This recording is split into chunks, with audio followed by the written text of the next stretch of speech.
Bienvenue sur votre magazine Décision Crédit. Au programme ce mois-ci, les résultats du colloque COFAS, rencontre avec Marc Toiti, économiste de chez Global Equities, les dirigeants de PME inquiets pour 2012, sans oublier le lexique de Madeleine Gorillas, directeur opérationnel chez France Créance, et les rendez-vous à ne pas manquer. Pas d'embellie à prévoir pour la zone euro si on en croit le 16e colloque risque pays de COFAS. Une récession à moins 0,1% serait ainsi à prévoir cette année, alors même que la croissance se stabilisera aux États-Unis et au Japon. La croissance des pays avancés sera de 1,1%. Les pays émergents devraient maintenir une croissance à 5,1%. Mais la reprise de certains pays devrait nous éviter le retour au pire de la crise 2008-2009. En revanche, le risque politique des pays émergents reviendrait sur le devant de la scène et l'Europe émergente devrait souffrir davantage de la contraction de la demande et du flux de financement de la zone euro. Le pire est donc peut-être derrière nous, mais vigilance et réaction seront très certainement les maîtres mots de 2012. Et pour réagir face à cette récession, le gouvernement prend un peu tard des mesures qui sont loin de faire l'unanimité. Vous aurez reconnu la TVA sociale et la taxe Tobin. Pour comprendre un peu mieux l'impact de ces mesures, nous sommes partis à la rencontre de l'économiste Marc Toiti. On l'écoute. Ce qui est clair, c'est que tant la TVA sociale que la taxe dite Tobin, la taxe sur les transactions financières, sont des mesures malheureusement démagogiques et électoralistes. Et les deux sont dangereuses pour notre économie. D'abord la TVA sociale. Alors que ça soit bien clair, parce que des fois on ne comprend pas pourquoi je suis contre cette TVA sociale, c'est que déjà le terme, il y a un problème. TVA sociale, ça ne va pas ensemble. Parce que la TVA, c'est l'impôt le plus inégalitaire qui soit.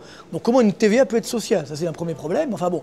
Mais par contre là où je suis d'accord, c'est qu'il faut réduire le coût du travail pour éventuellement transférer les charges sociales sur la consommation. Ça, pourquoi pas. Mais ceci doit se faire sans augmentation du taux de TVA. C'est ça qui est très dangereux, parce que déjà aujourd'hui la consommation, elle est atone, voire elle est en baisse. Alors si on augmente encore le taux de TVA, je vous rappelle qu'on est à 19,6% de taux de TVA, si on va au-delà, alors à ce moment-là, on a un risque d'écroulement de la consommation, donc où la croissance va être encore plus faible, la récession va, je dirais, se prolonger, s'intensifier, donc ça veut dire plus de déficit, plus de dette, donc la crise ira, je dirais, redoublera en ampleur. Deuxième enjeu, c'est la taxe sur les transactions financières.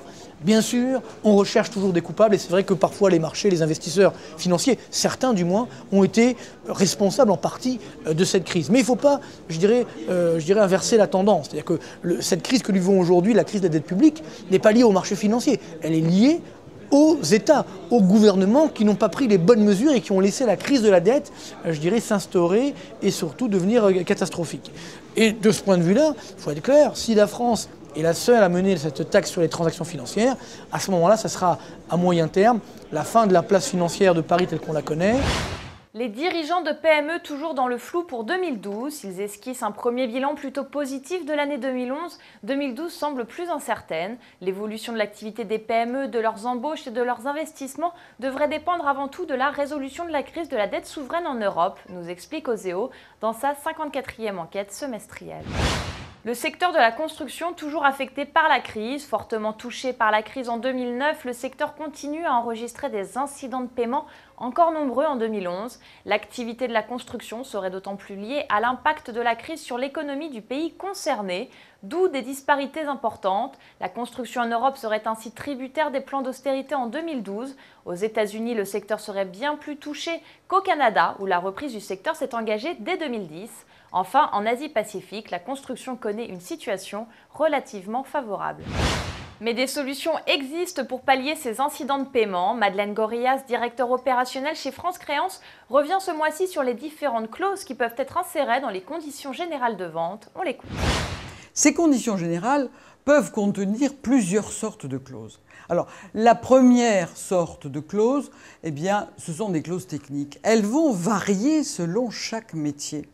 Il est certain que la problématique de celui qui vend des matériaux lourds n'est pas la même que celui qui vend de la prestation de service, ou la problématique de l'imprimeur n'est pas celle de la régie publicitaire. Donc là, il va falloir avoir des clauses techniques qui dépendent de chaque activité. Par contre, on va retrouver un certain nombre de clauses qui sont l'environnement juridique de la vente et qui vont pouvoir être adaptés, on va dire, qui vont pouvoir s'appliquer à tous les métiers. Ces clauses, par exemple, eh bien, sont des clauses concernant le prix. il est ferme et définitif, ou au contraire, il sera révisable dans telle ou telle condition. Ça pourra également être une clause concernant les intérêts contractuels. Alors, vous savez que les intérêts doivent être prévus sur la facture, mais très souvent, non seulement ils sont prévus sur la facture, mais ils sont également prévus dans les conditions générales, la clause d'intérêt contractuel, qui aujourd'hui, selon la loi LME, ne peut pas être inférieure à 3 fois le taux légal. Ne pas être inférieure à 3 fois le taux légal, ça veut dire qu'elle peut être à 5 fois ou à 8 fois le taux légal. À noter dans les nominations de ce début d'année que Valérie Collot est la nouvelle présidente de la FDCC, l'Association française des Credit Managers et Conseils. Elle remplace Jean-Didier Clémençon.